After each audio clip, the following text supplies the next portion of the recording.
thank you everyone for joining us this afternoon and taking your lunchtime to be with us.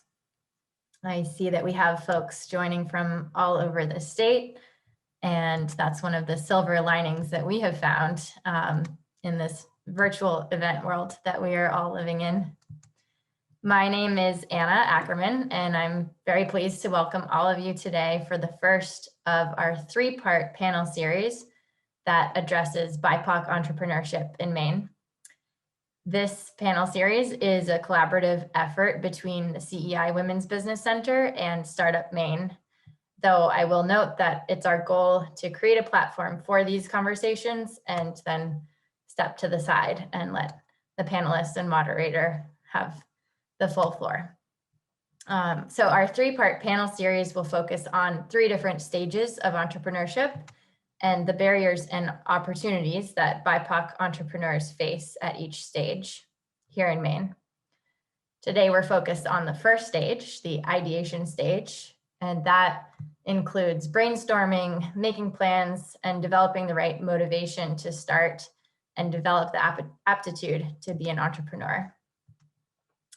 Our next panel, which focuses on the launch stage, will be held on May 11th from 12 to 1, and we'll send you an invite to join us for that one after this one concludes.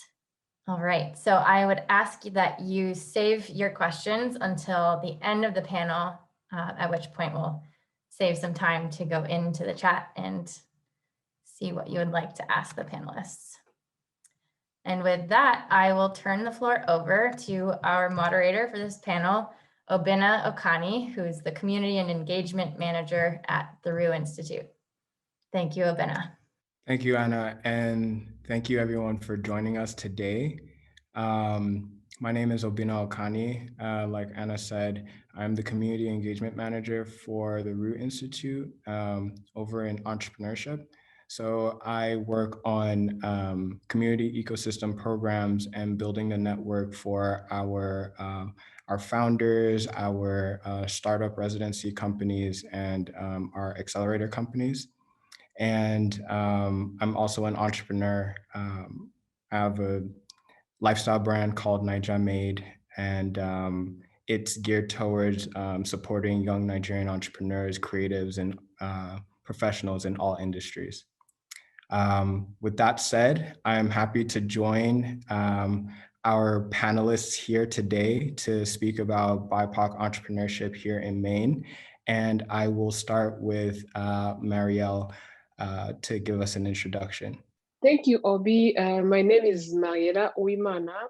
I work with the Immigrant Welcome Center. I have been managing the Business Hub, where we have entrepreneurs, immigrant entrepreneurs, business owners that we support in starting up businesses and developing their businesses here in the state. Thank you. And next, we have Tiffany. Thank you. Tiffany Lomax. I could tell you a million things, but most importantly, I am a fairly new entrepreneur and really excited to talk to you all today about what that looks like and how it's been for me. I am part owner of Memory Lane Cards, and check us out, but we'll get into that later. Great. And then we have Veena. Hi, thank you for inviting me to be part of this important discussion. So I'm Veena Dinesh. I work at the University of Maine with the Office of Innovation and Economic Development. So as part of my role, I help entrepreneurs both from our on-campus community as well as our community, external community, help them with the support and resources that they need to ideate, launch, and scale their business in Maine. Just to add a little bit of background, I'm from India, but grown in Kuwait, Abu Dhabi, and then in the US. So I've kind of just wanted to share that part of, that I've been like an immigrant almost all my life. So. Wonderful. Thank you so much for sharing all. So we really want to define what the ideation stage at its first level looks like in entrepreneurship. It's the thinking, it's the making, it's the plans, developing the right motivations to start and develop aptitude to be an entrepreneur. Would love to start by asking the panelists, what is your experience of the ideation stage of entrepreneurship?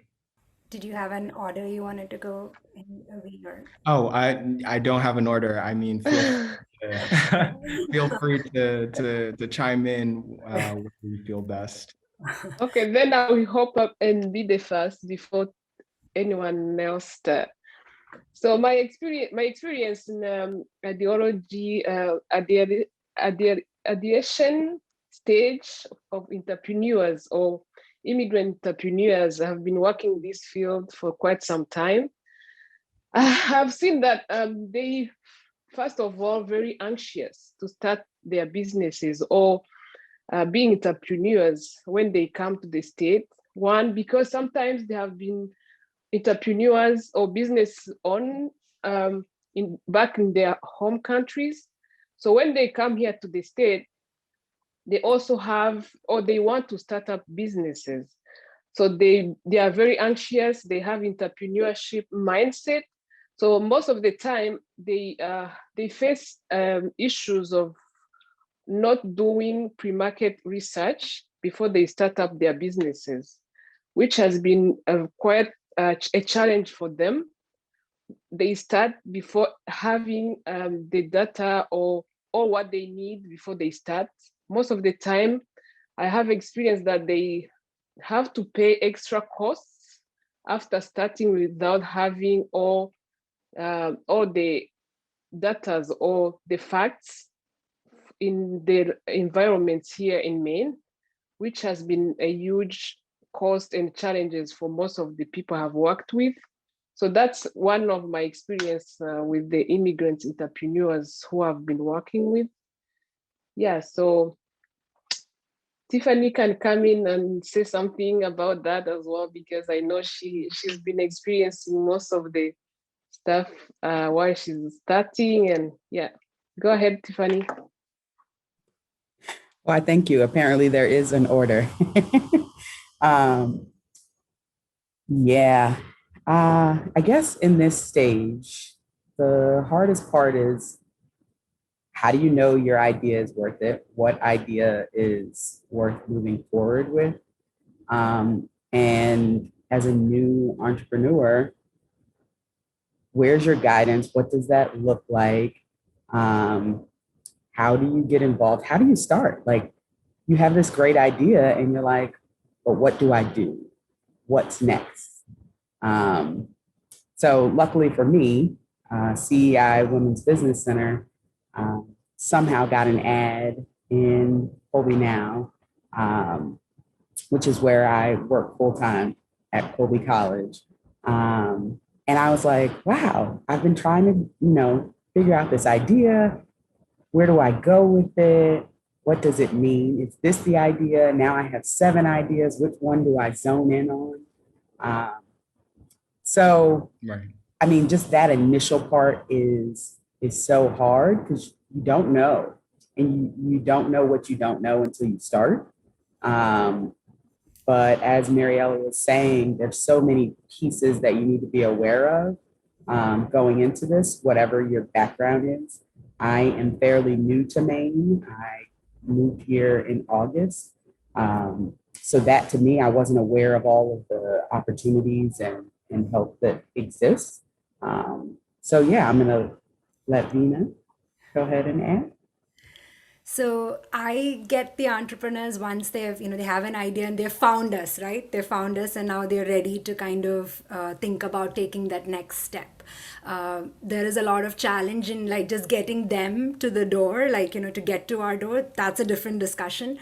But once we do get them, yes, I do agree with Mariella. Like, it's about the coaching, asking them the right questions. Like, have you done your customer discovery? How is the market looking like? And then Another important thing is the why part of it. Why are you doing this? That's really important as well, because that kind of then leads to how you want to set up this business, what's the kind of team, what are the kind of partners that you need going forward. So that part, and as a support provider, I've seen that it's really important to provide flexibility when it's not one size fits all for all these entrepreneurs. It's very difficult for them to kind of discuss their baby, right? Their idea in front of us. So at that point, it's about how do you want to take it forward? Do you want monthly coaching, or do you want to enroll in a proper structured class that can help you with these workshops and trainings?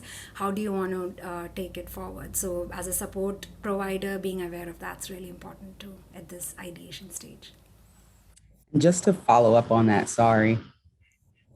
Very true. There was a moment of like, do I share the real idea with everyone in being a part of these groups, and what is the danger in doing so? And what does this mean? And how does this work? And do I need to incorporate before I share the idea? And all of these thoughts just come rushing and you have no idea. So the guidance that I've gotten thus far through the Women's Business Center has been very helpful, but it is very daunting to jump into this atmosphere, I should say. And I don't know how many people, especially of this community, learn about this from a young age, what it really means and what it takes. Oh yeah, for sure. And I really, some of the questions that you brought up, what idea is worth it? It's a great idea, but what do I do? Why is this idea good? Like, the common outlier is that there are a bunch of questions that an entrepreneur has to face and figure out before getting over that threshold before starting.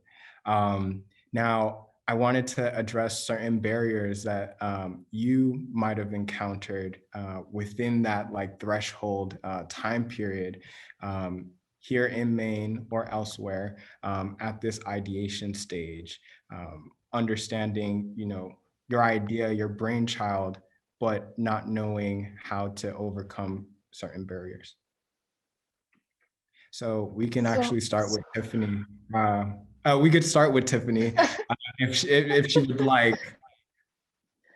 Not me? Okay. Mariella, you may start. You were already unmuted, and then I will follow right up. All right. Thank you, Tiffany. Again, I can do that. So the barriers that I've been seeing while entrepreneurs or immigrant entrepreneurs want to start up businesses or starting up businesses, one of them is lack of information, the right information in the areas of businesses. Yeah, they also face one of the barriers is the language, because I work with different types of immigrant business owners. They speak other languages. English is their second or third language. So it's quite difficult for them to understand the language itself. So when it comes to entrepreneurship language, it's even more complicated, or just to understand the business environments in the new place where they are living right now. One other barrier I've seen or I've experienced is the startup capital. Because after being anxious and excited to start up businesses, at some point they don't have, or the business plan shows that they need more money to start up their businesses. So because they don't have, for example, the collateral to give to the bank, because they are new in the country, they cannot have anything to give to the bank to have startup capital for their businesses. So those are some barriers that I've seen among many others. So those are the a few that I can mention right now. Go ahead, Tiffany, now. I would say my biggest barrier is not seeing individuals that look like me. Um, and in Maine, where I now live, that's a regular day for me at this point. Not seeing individuals that reflect me, and in a space that is very new to me, being vulnerable is huge, and I have to consider whether or not I feel comfortable enough with individuals that don't look like me being as vulnerable. And usually, and there's research that mentors that look like you get a certain level of comfortability, where you can ask questions or it's easier for you not to know. So I would say that was the biggest thing from day one. Who can I really be completely honest and vulnerable with? And where was that space for me? Um, so I would say that was probably number one. Number two, as I talked about not growing up in a space of entrepreneurs, I don't really know what this looks like. So I'm diving into this unknown. And again, where do I pull resources when I figure out that I don't have enough money? Where do I go? Who do I talk to? So not having a place to like go to get all of this information. And it may be out there. Clearly there are some, but where's that broadcast? Where is it yelled from the rooftop so that I know going in, there's a space for me? Because there's a huge piece of being able to see yourself in these spaces that help people to keep moving on. Yeah, I agree with this pattern matching concept, right? You walk into a room and you don't see people who look like you, and you're probably going to think maybe this is not for me, like I don't fit in. So yeah, I think it's really important to think about seeing other entrepreneurs who have done that. Like even if I think about international students on campus, right? These are bright students who have flown across the seas to come do graduate school maybe, and they have ideas, but entrepreneurship is probably not on their range because right now they don't see other international students maybe taking that pathway. It doesn't seem the norm.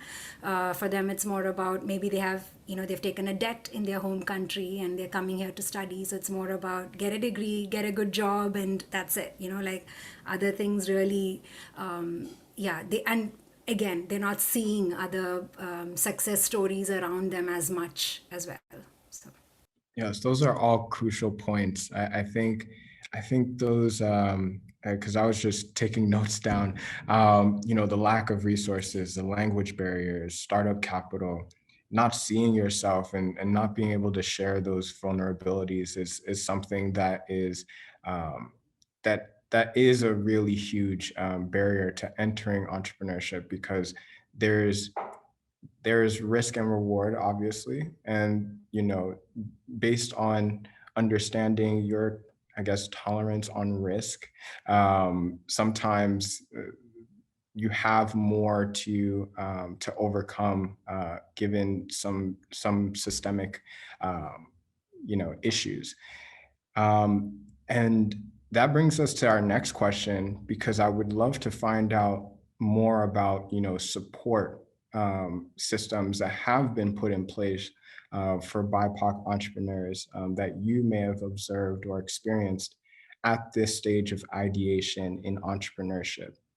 I can speak from what we're doing at the university. So there's definitely a huge push right now on the mandate for the diversity and inclusion aspect. And I kind of like this definition that I've heard somewhere, that diversity is like inviting me to a party, and inclusion is where you invite me to the the managing committee of that party. So it's kind of thinking about, again, it's about recruitment of these maybe students, outreach to specific student clubs, telling them about the resources that are there, being very intentional about it. Like we even in our marketing collateral, like how can I show more of women of color, the BIPOC community in our marketing materials? How do we show that as part of how do we put more visibility on them? I know, like, for example, Green Light Maine, the pitch competition that's out there, they have a new segment called Elevating Voices. So it's actually increasing, that focuses on the minority population businesses. There's funding that's needed. And when I say access to capital that we spoke about, it's not only money, but it's also that smart funding that's required. I came across this one called the Indus Fund that's there in Maine right now that focuses on the community. And it's not just money, right? It's about the networks, it's about mentors, it's about any kind of guidance that they can provide by access to other entrepreneurs maybe. So thinking about those things, and also intentionally growing our mentor pool as well. Like, I wish I could coach more people who looked like me, right? So thinking about growing our mentor pool also to be diverse. Those are some of the things that we're doing at the university. Yeah, according to what Veena just said, yes, there's lots of support existing right now, especially in Maine, in the entrepreneurship area or sector. What I've seen is that we need a coordination or collaboration between the organizations that are working in this sector, for them to be, or for the entrepreneurs or the BIPOC entrepreneurs to have access to all the support that we are offering, because this will avoid the duplication of the work we are doing, and it will reach to them straightforward, to each individual's or entrepreneurship with their needs, specific needs that they have.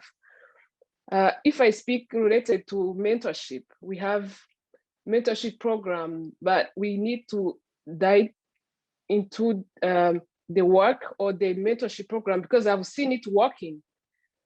Once you match an entrepreneur mentee with a mentor that has experience in the area where the mentee needs help, it will make them their ideas develop and go to the right direction. So I think that we need a collaboration, and we need to keep working, focusing to each individual and their needs. I so agree with you, Mariella. We have to operate within that micro environment, like within that ecosystem. So, just this conversation that we're having today itself, I hope that opens doors for us to kind of work to see, where are the overlaps and how we can best support each other. Yes. I would say the help is there. We just have to trust that it is for us, whether it says it's for us or not. When I signed up for Propeller One, I knew I was in Maine. I knew that I would probably be the only person on the stream that looked like me. And I dove in anyway. It is why my business is where it is today. With the help of Anna and Nick, I think that sometimes as a community, we sit back and wait, and that we should dive in more. And the more that they see us, the more they will provide for us. But if we sit back, then they have no reason to create in this space. I'm not saying that they shouldn't or shouldn't want to or all of those other things, but when we show up, they tend to do the same. So let's believe in that more often than not, especially in a space where we want to be. So if that means that we're all there together and we create this space for ourselves, and then we're able to mentor each other and help each other out based on where we are, then that's something too. That's more than what we had. So, I mean, the Women's Business Center has been an extreme help. I think that we would have moved forward with the idea, but we wouldn't be as far as we are now. And I wouldn't have the knowledge that I do now being an entrepreneur if it wasn't for Propeller One and Propeller Two. Just to add to that, I feel like, as bad with everything that, as bad as what COVID's made of everything, I think it's also opened a lot of opportunities. The fact that we're all here on a screen, we have so many participants, so hopefully access to these resources and tools, we take the good from this and continue to do that with our programming and all of that, make it more accessible. For sure, for sure. All of your contributions, like it always goes down to the amount of work that we're doing to put into that recruiting, that representation, being able to increase the mentor pools, and really showing that this is something that is possible, and being able to have those structures in place to be able to do so. Startup Maine and the CEI Women's Business Center are some of those programs that allow people to see what's possible, and loving this type of conversation happening to be able to inspire others. So what type of advice would you be able to give to aspiring BIPOC entrepreneurs who are considering starting a business here in Maine? I can start again. Tiffany, I did it before you again. So my advice to the entrepreneurs, new people in Maine, or like BIPOC in Maine. So it's once you have a dream, once you have that entrepreneurship mind, have courage to work on it.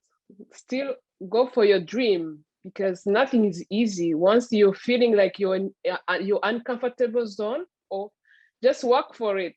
Don't keep there. Have courage to come out, to seek for the advice from people who have the resources. There are lots of resources here in Maine, especially in entrepreneurship area. So come out, follow your dreams, work on it. You will get somewhere. You will get there.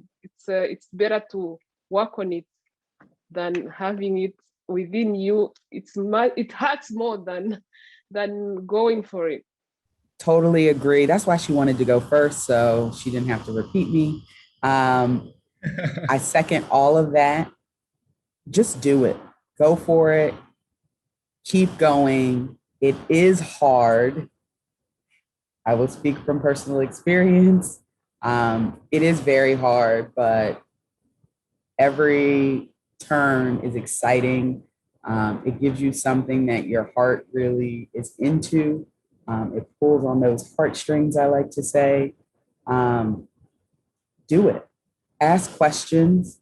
Be uncomfortable. Get comfortable being uncomfortable. And keep pushing. Yeah, I don't think there's much to add after, these two amazing women have answered it already. Yeah, the resources are out there, and, take full use of it. Like, I know, like, I've seen this entrepreneurship support community, that ecosystem in Maine. And if you are committed to doing it, I'm sure that, the ecosystem just comes around you and helps you take it to the next level. So if you're ready to put in that work, there's some amazing support services, and, just the four of us on the screen, and CEI as well, Startup Maine on the fifth screen, you can just reach out, and if we can't answer or help, we're connected enough, that way Maine's amazing. Everyone, there's these fewer degrees of separation, so we can connect you to the right person who can help you with what you need. For sure. Awesome. And like everyone said, we're all here to help, all here to be able to be that support system that we all look for. And now I would love to open the floor up for questions within the audience. Find out if you have any questions for the panelists specifically. So I have a question: support organizations. What advice would you give to entrepreneurship support organizations? I can take that one. So it's, how I was mentioning before, like it's important to increase, that one-on-one outreach is important. You have to understand the layout. Like in the Bangor region, there's a Maine multicultural center. So we're working with the town, with the city councils in the area. We're actually in this design phase of how to help the underrepresented community with training, access to resources to start their businesses and all of that. So understanding what the region needs and then connecting within that ecosystem with the players. And like I said, that intentionality piece is really important. Considering who you want to bring to the table as you're working with them in that micro environment. And also putting visibility on entrepreneurs who are doing it. Like if I would put a lot of visibility on the work that Tiffany is doing, like here's our story here. So that part, and even that intentionality behind growing your mentor pool as well.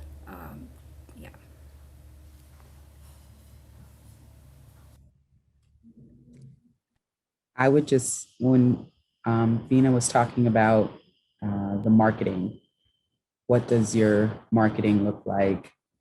How are you getting the word out about what you have and how you can offer help? So I would say focus on those things, just making sure that it's known that you're there, that you're in this space and ready and willing. So I have a question here from Rose Barboza of Black on Maine.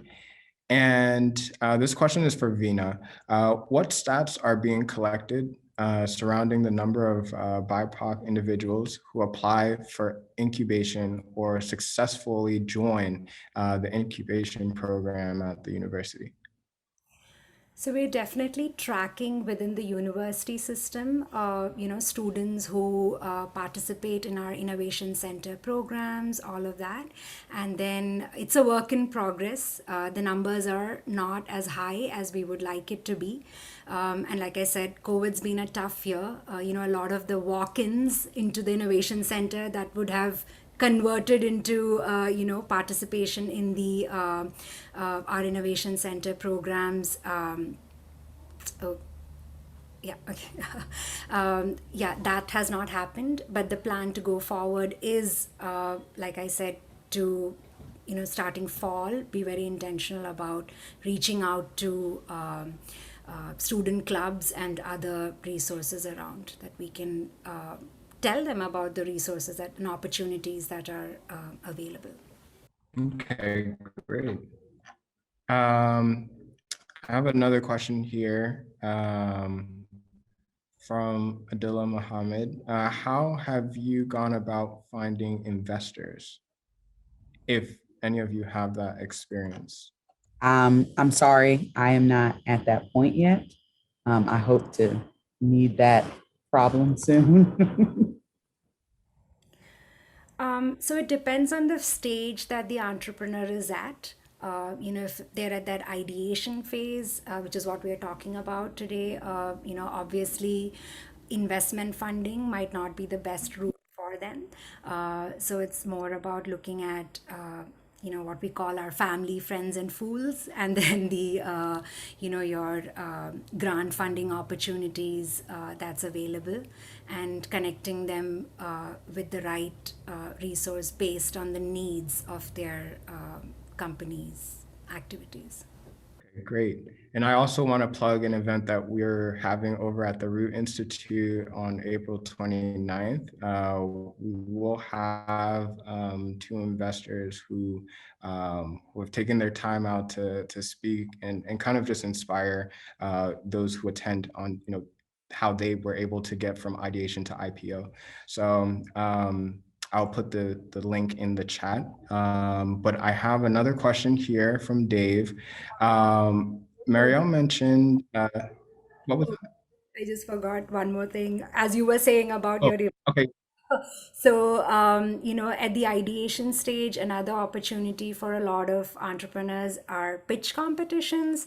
It not only is a way for you to obviously win money at the end of the competition, but it's a great networking opportunity to maybe find your first customer, maybe find some strategic partners, and kind of presenting your business to the community as well.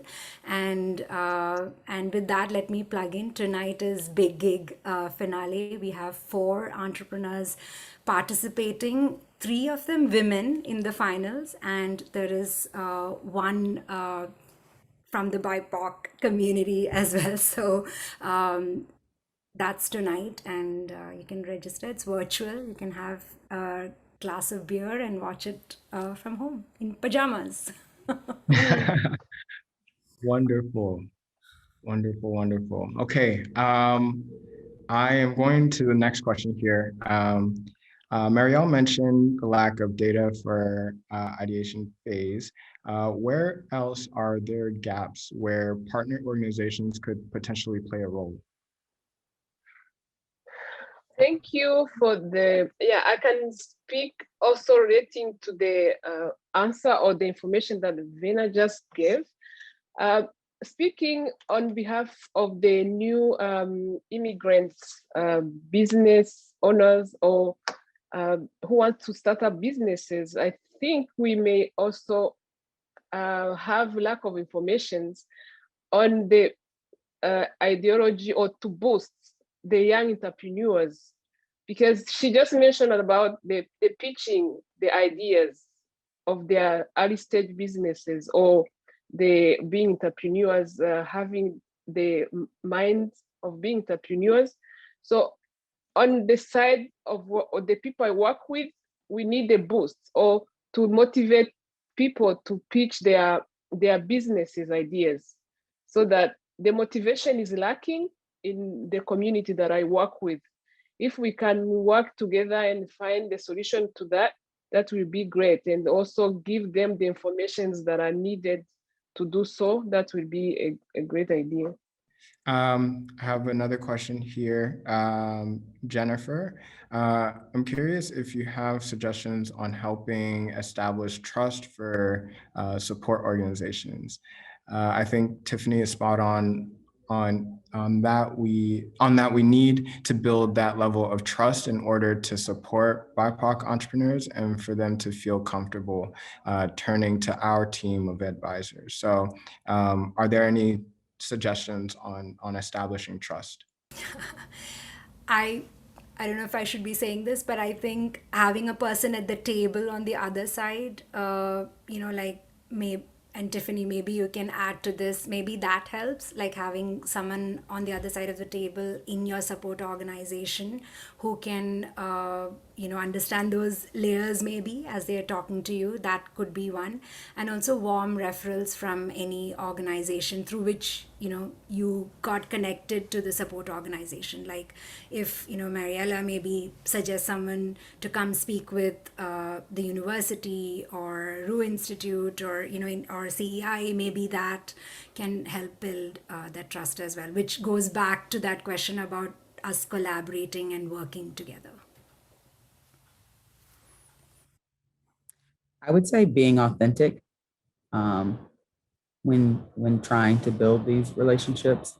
And sometimes it helps just to call it out, to know that there's a difference or that there are layers, and that you're willing to listen and understand and be there, can be very helpful just to break down that initial wall. And then the more interaction that you have, the trust becomes inevitable.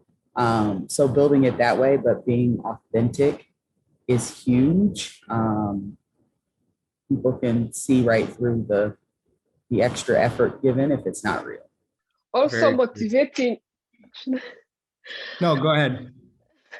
Also, encouraging the entrepreneurs, BIPOC entrepreneurs who have been there before, to be role models for the young entrepreneurs, to tell their stories, because there are young people who are willing to start up businesses or to be entrepreneurs here in Maine, but they need to see the success stories from other people who have been there.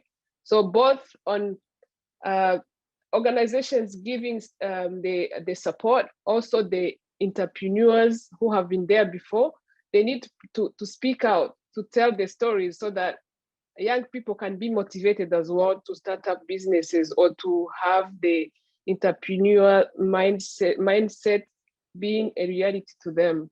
Wonderful. I think that authenticity is something is truly necessary. Authenticity is that connection, that human connection that you have to people, and being able to, resonate with them on a deeper level. I have a question here, I think from Scott Baxter. So he said, left Maine 30 years ago to build my talent and experience so I could return and help build a sustainable economy in Maine and help businesses succeed. He's achieved that goal working with a Fortune 500 company in consulting, marketing, banking, and realized that his talents helping people solve problems to achieve their business objectives and aspirations. But he's finding that it's hard to break in living in New Hampshire. Do you have any networking suggestions on how to work his way back into Maine and beyond? Just posting for jobs, personal networking, things like that. We're always on the lookout for talented folks in Maine, and hopefully, with things being most of us working remote, it should not be a challenge. It depends on what you're interested in. Is it working with startups? Then we can, love to have a conversation with you to understand, your expertise and see if we can, maybe you can come in a mentor capacity, or maybe fractional executive. There are different roles that we can look at. I see Lori also said that mentoring is a great way of being involved as well. Okay, great. And I mean, also, like, I think it was mentioned earlier on this call, like the fact that, virtual is something that is so prevalent now. I think it's actually made networking a whole lot easier now. I mean, being able to read your question, I'm like, you're in New Hampshire, and this is great. Like, we can be able to have these conversations and share our networks amongst ourselves, and being able to have, like, different avenues like social media and the internet, quite frankly, to be able to connect and bridge those gaps. So I think those are a lot of ways that we can be able to do so.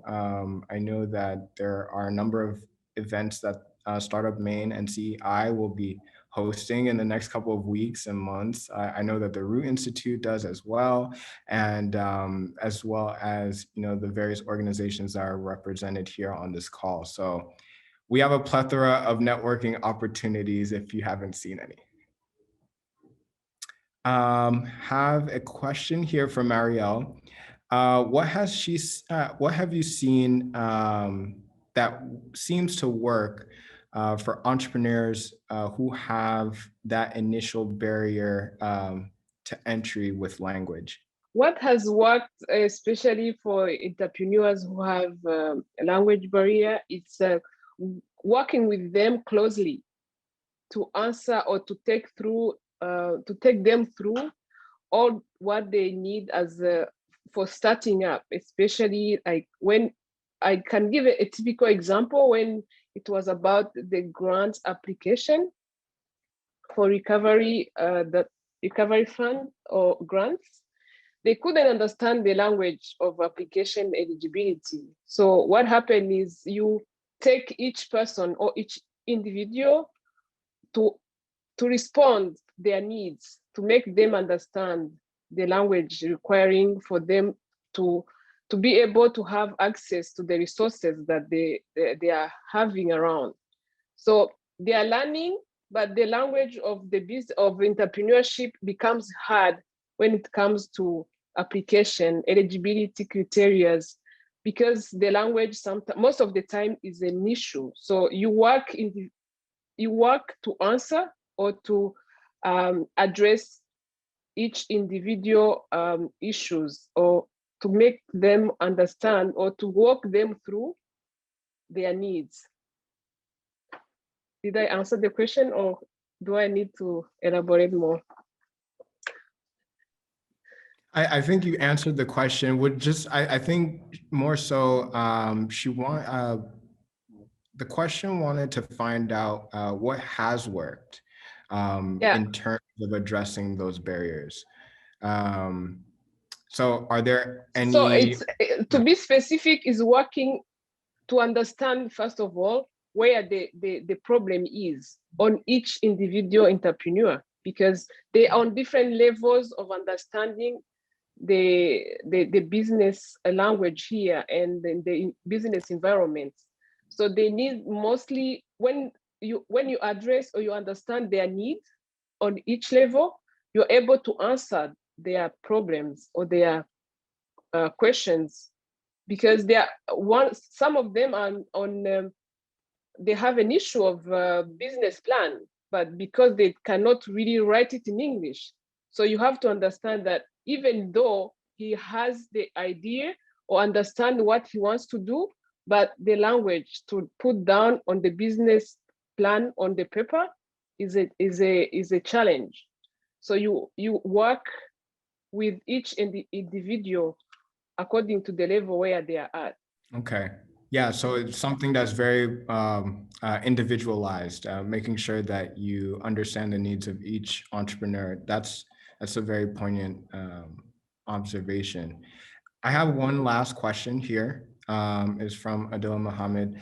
I'm a seasoned business owner, but I'm currently in the ideation phase in another area that I must rely on others to navigate how to get started.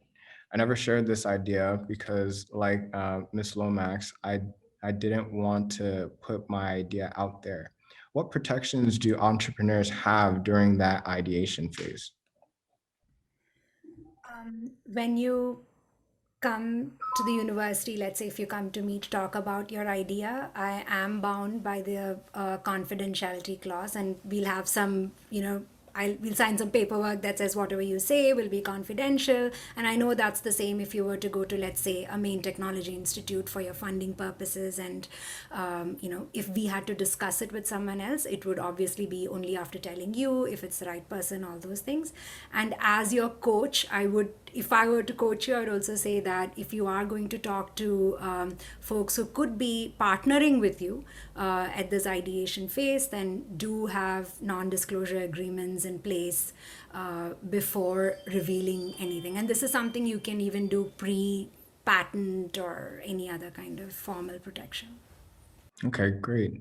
I know I said that was the last question, but I do have one more that just came up. Are there resources or entities outside of Maine that could be accessing or at least have a radar screen, whether it be for access to funding, training, mentoring, role modeling? Feel free to answer that question. While they think about the answer to that question, I just want to go back to the last question really quickly. Okay. For me, in whether or not to share or not to share my idea, I had to take a deep breath and think about how this idea could change throughout the whole phase entirely, and how important feedback was to what I was doing. So there is a bit of it that I just needed to trust the people that I was in a space with, and it helped with Propeller because we were all sharing our ideas. So we were all in the same boat, so to speak. So it was very important for me to share my idea with them because it helped us all with the opportunity for feedback.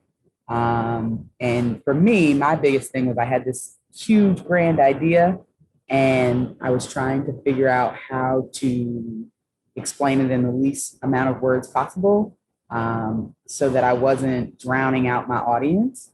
And that it was extremely helpful to be able to share and hear back what they thought I was saying, because sometimes you hear it clearer from them than you could explain yourself, because you know the intimate details. So yes, protect yourself, but also understand that sharing is important as well.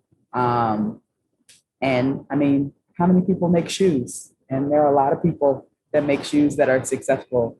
And for me, that was like, you know what? If there could be Nike, Adidas, Under Armour, and all those other brands, there is something, and no one can take what is for you, and how you present it to the world. Like, you have that unique piece that no one will ever be able to steal. So keeping that in mind as well. That's a great point, Tiffany. I love that. I love that. I heard something similar where, like, you know, if you need inspiration, just walk down the water aisle in the grocery store. All right. That's awesome. Yeah. So with that being said, I think we're going to close this panel. I really want to thank all of the audience members who've joined us today on this conversation, and really want to push the narrative that, you know, we want these conversations to become tangible. Feel free to reach out to the panelists. I believe that Anna will be sharing our contact information with attendees. And, you know, thank you to Startup Maine and CEI Women's Business Center for hosting this conversation. So Anna, I'm going to hand it back over to you. Thank you so much. Let's give a virtual round of applause to our panelists and our fabulous moderator, Obina. Thank you so much for being with us today and for sharing your stories. And we hope to see you all at the next panel. Thanks, everyone.